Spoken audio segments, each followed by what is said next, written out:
Hello again, YouTube.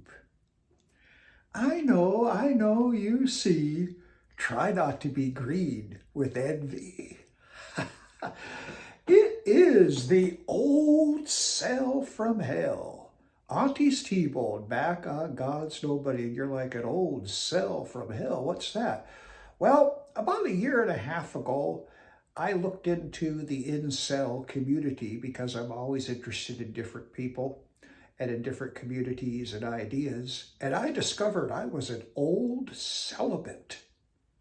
And I said to myself, is that why I've never been asked on a date? I thought it was this charming face. Go ahead, young people, go ahead and laugh.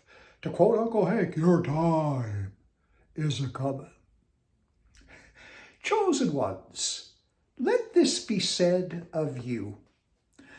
The Bible scripture comes from Job 4, verses 3 through 4, and it reads, Behold, thou hast instructed many, and thou hast strengthened the weak hands.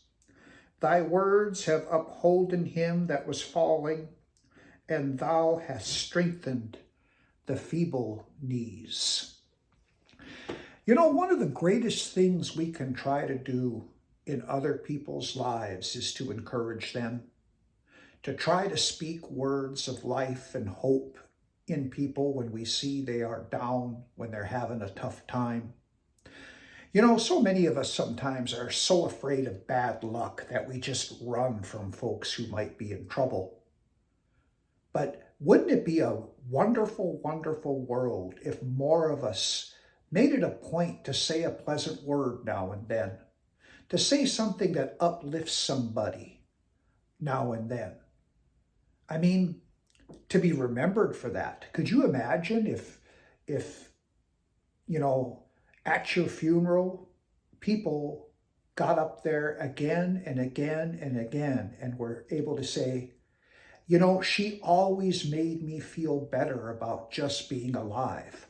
Or he always made me feel like I mattered.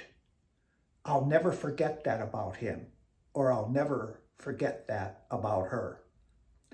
That would be a wonderful thing to have said at your funeral as a eulogy and have it be true.